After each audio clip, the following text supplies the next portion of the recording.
Imagine standing 100 feet underground in the year 1868. The air is thick with the scent of sulfur and coal dust as you swing your pickaxe into the darkness. You strike a massive seam of coal, but instead of more rock, a colossal slab falls away to reveal something that should not exist. A polished slate wall, smooth as glass and cold to the touch, covered in rhythmic, pulsating patterns that echo through the tunnel like a slow, deep breath. This isn't a campfire ghost story. This is a documented event from Hammondsville, Ohio, that was scrubbed from your history books over a century ago. Today, we uncover what James Parsons really found behind that coal wall, and why the official history of America is a carefully constructed lie. In the mid-19th century, Ohio was the industrial beating heart of a young nation. Hammondsville was a booming mining town, a place where men spent their lives extracting the fuel that powered the Gilded Age. Among them was James Parsons, a veteran miner who worked the strip vein coal bank alongside his sons. These men knew every geological layer of the Ohio Valley. They knew the difference between a natural fault and something intentional. When the Parsons family exhumed that massive slate wall in 1868, it wasn't just a curiosity. It was a confrontation with an impossible timeline. According to mainstream geology, the coal they were mining was formed nearly 300 million years ago. Yet, here was a structure that looked manufactured, covered in precise, relief-carved characters. News of the discovery spread like wildfire, appearing in local journals and eventually reaching the desks of the most prestigious scientific institutions in the country. But as quickly as the story broke, the mine was sealed. The reports were dismissed, and James Parsons was relegated to the status of a footnote. The deeper we dig into the archives, the more we realize the official report was only the beginning of a much larger global cover-up. A cover-up that hides a civilization we were never supposed to remember. Whenever a discovery like this threatens the status quo, the mechanism of suppression begins to turn. The official story regarding the Hammondsville Wall was established almost immediately after the news broke in July 1868. The Cleveland Commercial was one of the first to report on the find, but it wasn't long before the skeptics arrived. Their explanation? It was a simple lusus naturae, a freak of nature. Mainstream geologists argued that the wall was merely a natural cleavage plane in the slate, and the rhythmic patterns were nothing more than mineral deposits or geological joints that happened to look like writing. But if you look closely at the facts, the red flags start to pile up until the official explanation collapses under its own weight. The first major red flag is the depth. James Parsons and his sons were over 100 feet below the surface. In the world of mainstream science, that coal seam belongs to the Paleozoic era. We are told that during this time, the most advanced life forms on Earth were amphibians and early reptiles. There were no humans. There were no tools. And there certainly were no stonemasons. So, how does a 20-foot-long, 5-foot-high polished wall end up encased in coal that is supposedly 300 million years old? Either our dating methods are fundamentally broken, or someone was building massive, high-tech structures in Ohio long before the history books say humans even existed. Then, we have the suspicious disappearance of the site. Within weeks of the discovery being reported, the mine was suddenly sealed for safety. A cave-in was reported, conveniently covering the wall and preventing any independent scientists from verifying the carvings or the composition of the slate. Think about that. If you found the most significant archaeological site in American history, would your first instinct be to bury it under tons of rubble? Even more telling is the silence from the top. The American Journal of Science gave the incident a brief, dismissive mention, and then never spoke of it again. There was no follow-up, no excavation, no curiosity. It was as if a memo had been sent out to every university in the country: the wall in Ohio does not exist. This is the seal and forget trope that we see time and time again in the annals of American archaeology. It's the same pattern used for the giant skeletons found in the mounds and the Egyptian-style artifacts in the Grand Canyon. Why treat a natural rock formation like a crime scene? Why silence a veteran miner like James Parsons? If the wall was just a geological fluke, there would be no reason to hide it. You only hide something when the truth it reveals is dangerous to the narrative you've spent centuries building. To find the real story, we have to look past the freak of nature labels and examine the documents they tried to bury in the basement of history.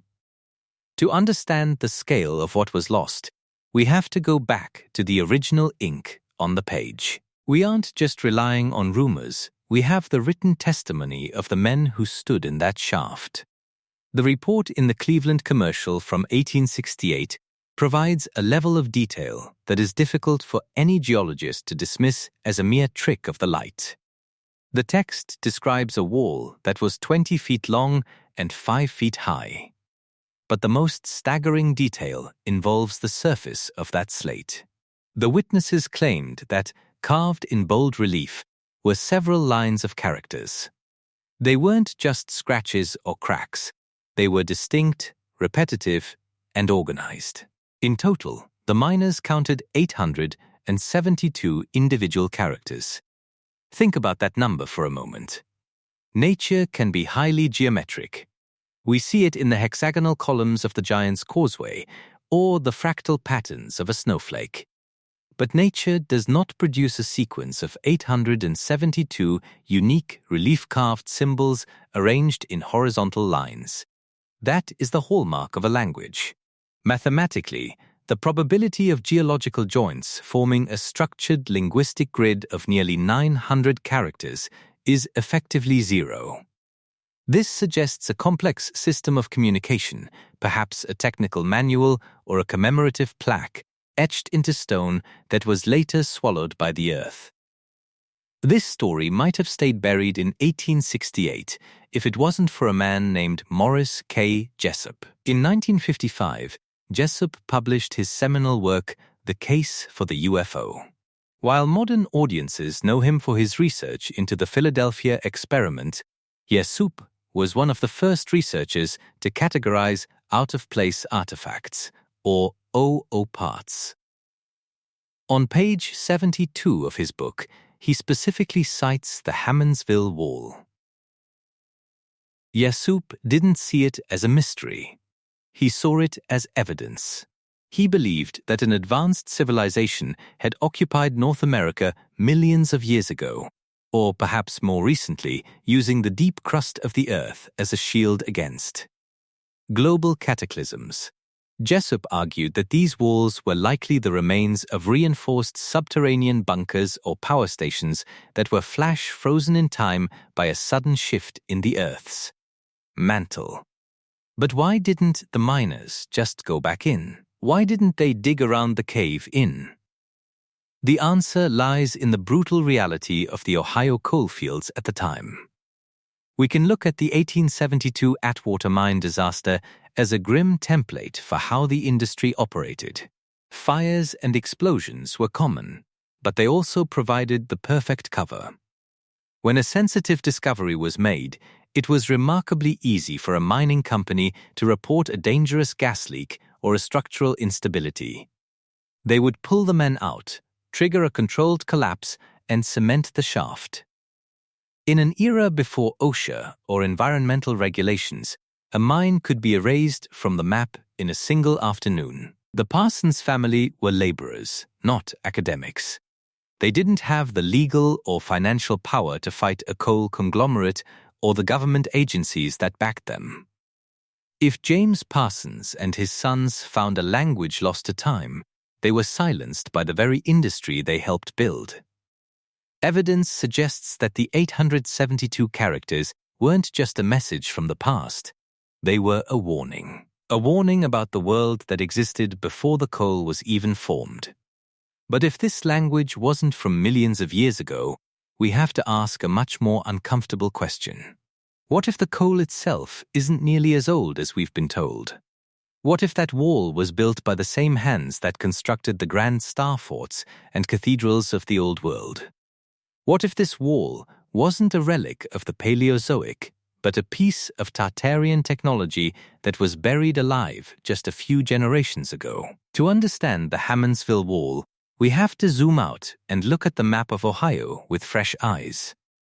We are taught that this state was a wild frontier, sparsely populated by primitive tribes until the Europeans arrived.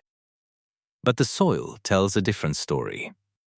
Ohio is arguably the geographic heart of an ancient, high-tech infrastructure. It is home to the Great Serpent Mound and thousands of geometric earthworks that align perfectly with the stars. Mainstream archaeology calls these burial mounds. But Tartarian researchers see something else entirely.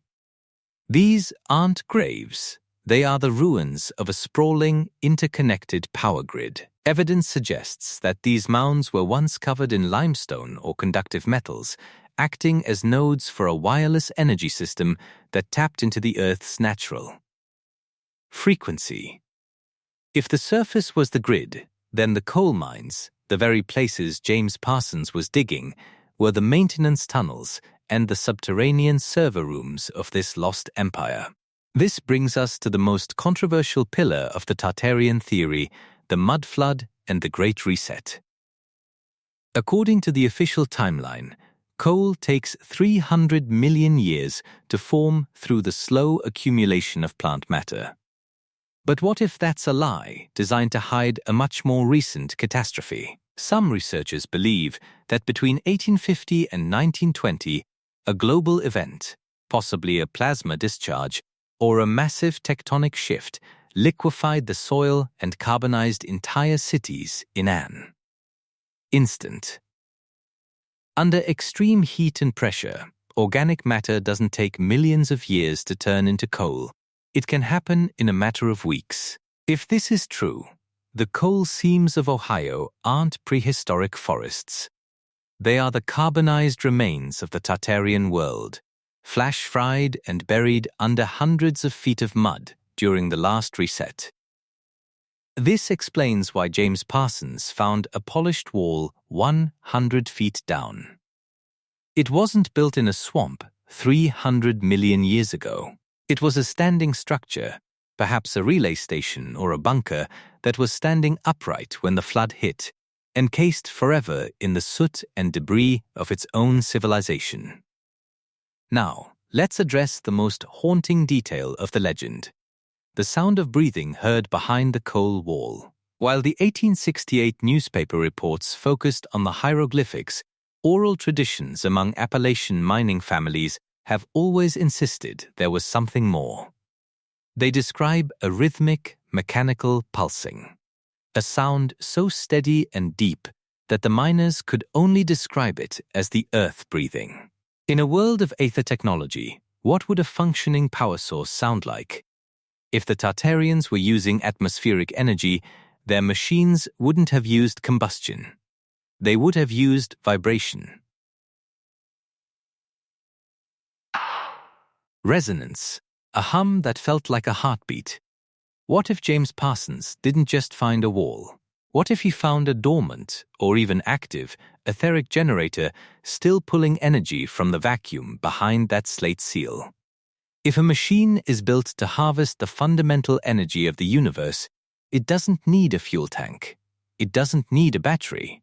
It could, theoretically, run for 1,000 years after its creators have vanished. Imagine the panic this would cause the new administrators of the 1860s. They were busy setting up the oil and gas monopolies. They were building a world based on scarcity and metered consumption. They couldn't allow a veteran miner to stumble upon a source of free, infinite energy. They couldn't allow him to show the world that the primitive past was actually more advanced than the present. This is where the Smithsonian Institution enters the narrative. Founded just decades before the Hammondsville discovery, the Smithsonian has a long, documented history of collecting anomalous artifacts that never see the light of day. There are countless reports from the late 1800s of Smithsonian agents arriving at discovery sites, loading strange skeletons or inscribed tablets onto trains and shipping them to Washington, D.C. Once those artifacts entered the Smithsonian's vaults, they ceased to exist in the public record. Researchers believe the Parsons mine records were intentionally scrubbed, and the mine itself was collapsed not to protect the miners, but to protect the monopoly on energy. And history. The official story says James Parsons saw a rock. The Tartarian evidence suggests he saw the heartbeat of a world that refused to die. By labeling the wall as a freak of nature, the establishment was able to bypass the most important question of all. If there was a wall, who built it? And if it was still breathing, what was it still powering? The narrative we are fed is a linear one. We start as cavemen and move toward the pinnacle of modern tech. But the wall in Ohio suggests a different shape to history. It suggests a cycle of resets where the survivors of a high-tech era are forced to dig in the dirt, literally mining the ruins of their own ancestors just to keep the lights on. As we move into the modern era, the evidence hasn't gone away. It has just become better at hiding. If you think these discoveries ended in the 19th century, you haven't been paying attention to what's happening in the deep shafts of Appalachia today. The suppression of the Hammondsville Wall wasn't a one-time event in 1868. It was the blueprint for a century of silence that continues into the modern day. Many believe that the coal industry is no longer just about energy, it's about containment. To this day, rumors circulate among veteran coal miners in the Appalachian Basin about what they call Section 7 protocols. These are unwritten or highly classified standard operating procedures that take effect the moment a drill bit hits something that isn't rock. We aren't talking about fossils or standard artifacts. We're talking about geometric voids, metallic veins that don't match any known ore, and structures that appear to be hollow, reinforced rooms deep within the seam. According to several anonymous whistleblowers, when these non-coal structures are breached, the work stops immediately. The shift is sent home, and a specialized team, often described as federal contractors or private security, is brought in to stabilize the area.